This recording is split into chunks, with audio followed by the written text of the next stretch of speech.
What's up, everybody? My name is Jason, and welcome to the $10,000 SBA EIDL grant in Senate.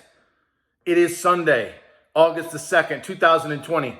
Please do me a huge favor. Give this video a thumbs up, hashtag EIDL with your comments below. Make sure to share this all over social media. And if you're new to this channel, you're going to want to subscribe right now and hit that bell. All right, ladies and gentlemen, we're going to turn down the volume just a little bit and try to limit the F-bombs, because I'm going to deliver a very important message, not only to you, but to a handful of senators, including the President of the United States. It's what we call crunch time. In my humble opinion, if we don't pass the EIDL Small Business Act, known as Sba 4227, in the month of August, it's going to be too late for at least a third of our small business owners. So this is exactly what every single one of you must do right now, today. It'll only take you 20 minutes. In the comments, I want you to tell me, I will be contacting my senators in Texas, in Florida, whatever state you're in. At a minimum, we need thousands and thousands and thousands of people right now. Like this post, share it everywhere. And in the comments, tell me, I will be contacting my senators in your state. If you want to elaborate as to why it is that you want to see this bill passed immediately, and of course, if you have any questions that I haven't answered already, please make sure to include those below. All you have to do is go to contactsenators.com. Contactsenators.com. You've got two in your state. Go to the Washington, D.C. Bureau. Send them an email with the following subject line: EIDL Small Business Act Sba 4227. They'll know exactly what it is. There's a longer version, but just use EIDL Small Business Act Sba 4227. Hi, Senator so-and-so. And again, you've got two. And tell them in your own words how important it is for you, your family, your business to see this bill passed and immediately. Let them know the pain. Let them know the frustration. Let them know the anguish that you, and if you're a single mother, pour your guts out. If you're a disabled veteran who suffers with PTSD, we have empathy. We appreciate your service to this country. Make sure you tell your senators exactly where you stand and close it out. Either you're going to vote for them or vote their ass out of office. That's going to be up to you, but they must hear from you. In addition, at contactsenators.com, make a phone call. It's going to go to voice. Give them 15 or 30 seconds of an impassioned plea as to why you need this bill to pass, and you need it to pass right now. Thumbs up, share it everywhere, subscribe. And now I'll address a handful of senators and round out this video with a message to the President of the United States. As many of you notice, I don't have the jacket on today. I did go for the Under Armour golf shirt. I've got on a pair of shorts because I want the men and women who run this country to understand that I'm just an average small business owner. Yes, I have a big heart. I occasionally drop way too many F-bombs. They're aware of that as well. But we are at an absolute crucial inflection point. If we don't get this Sba 4227 passed in the next 2 weeks, at least a third of small business owners are going to go bankrupt before the election on November the 3rd. So let me start off with Senator Ben Cardin. You were the hero, in my opinion, a Democrat from the great state of Maryland. You were one of the only ones that called Ms. Carranza, who was appointed by President Trump in January of this year, to the carpet in reference to rationing the grant at $1,000 per employee, which is not in the initial CARES Act with respect to EIDL, and limiting the loan at $150,000 instead of the traditional $2 million. And by the way, Ms. Carranza, what's stopping you right now, given that you have $205 billion as of yesterday of unspent EIDL loan funds, of removing that limit? Who's giving you authorization to continue, as the GAO, the Government Accountability Office, said about a month ago, to violate the law? Senator Ben Cardin, where are you? Marco Rubio, from my once great state of Florida, you are the chairman of the Senate Committee for Small Business. I have watched countless videos of yours on Twitter where you're laid back, you got the white t-shirt, maybe sometimes wearing a ball cap, and you're speaking as I am right now without any notes or any script. That is exactly what could make you President of the United States. But Senator Rubio, after having spent 15 years in the Sunshine State, I have to ask you, with respect to S.4227, where are you? Who is preventing you as chairman of the committee from co-sponsoring this bill along with your colleague, John Cornyn of Texas, and the real hero of this entire bill, Jackie Rosen, a Democrat from the great state of Nevada? And by the way, I appreciate vice presidential candidate from the last go-around, Tim Kaine, of co-sponsoring this bill. But Marco Rubio, if you ever want to become president of the United States, and I personally think you have an excellent shot, you need to jump on board. And as chairman of this committee, you can help get this bill passed within the next week to 10 days. Senator Rubio, where are you? Susan Collins, you're in a tight race. In fact, based on a polling I just saw yesterday, you're down 4 or 5 points. It's a little known secret that I have a major love affair with buttered lobster, and I love the great state of Maine, of which you represent.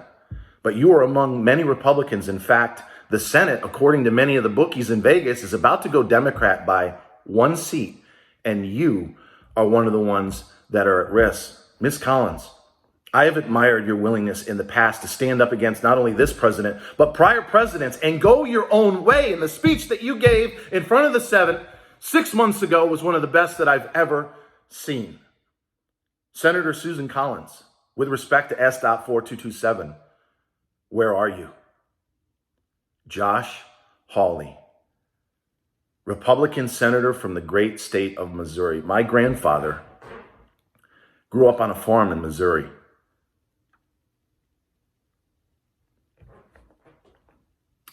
He was the youngest of 10. His parents died when he was 4 years old. He was raised on a farm by an African-American family.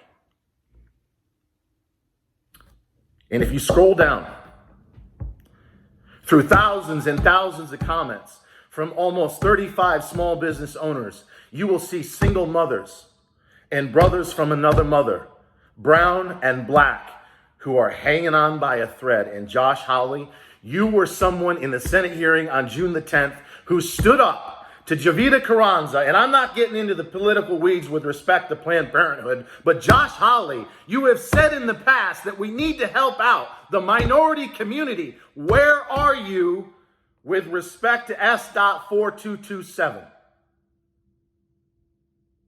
Which leads me, before I address the president, to the one and only Mitch McConnell. Mitch, I got to tell you, I've always admired your ability to legislate. You're one of the best. You hardly ever get rattled. You're a master negotiator. And I'm asking myself, when we compare the $3 trillion HEROES Act in the House that already passed in May, and you put forward a $1 trillion HEALS Act in the Senate, suggesting that we should give the men and women of this country, many of them small business owners who are cut off with respect to PUA and FPUC as of last weekend, $200 a week. I say to myself, is Mitch McConnell, who's also in Kentucky in the fight of his life, that much of a cutthroat to expect a single mother with 4 or 5 kids to survive on $200 a week? And then I see the president of the United States come over the top in the bottom of the 9th inning the other day and say, oh no, I want $600 a week and I want it extended through the rest of the year. Well done, Mr. President, because you knew you boxed in Speaker Pelosi because she wants another $1 trillion to bail out blue states, many of which are bankrupt, Illinois being one, and it has absolutely nothing to do with COVID-19.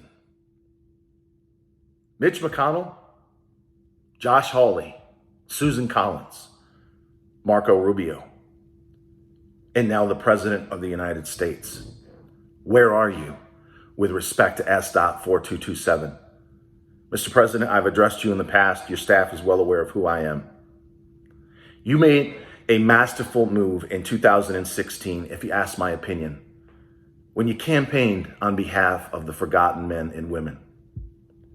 You see, I grew up in a small town of upstate New York, 5 miles from Fort Drum, the 10 Mountain Division. And like you, Mr. President, I have major respect for the men and women who have served this country. And I can assure you, sir, if you scroll down my feed over the course of the last 70 videos, you will see almost 20% men and women, black, brown, and white, many of whom struggle with PTSD, some of whom have reached out to me with suicidal thoughts because they've been waiting for 4 months, Mr. President. $10,000 was promised to them back in March and April. And here we are, heading into the middle part of August in a cutthroat election year where the unemployment benefits haven't expired. And your appointee, Ms. Javita Carranza, as of January of this year, continues to violate the law. So my question to you, Mr. President, where have you been? You campaigned on the forgotten men and women, many of whom served this country in the U.S. military, something that you and I share in common. And as a guy who grew up with a father who never made more than $25,000 a year and a mother who stayed at home, both of which are in heaven as we speak, they were the forgotten men and women of this country, sir.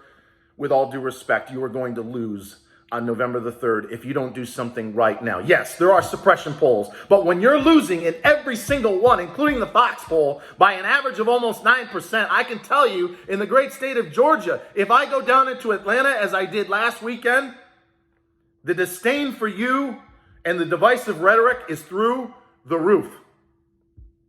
This state, along with Texas, is turning purple as we speak. And it's because, in my opinion, sir, that you've forgotten the men and women of this country who get up at 4, 5, 6 o'clock in the morning. Black, brown, white, gay, straight, doesn't matter. Democrat, independent, Republican. This is your chance, sir. If you want to secure another 4 years in this country, you must step forward right now and get behind S.4227.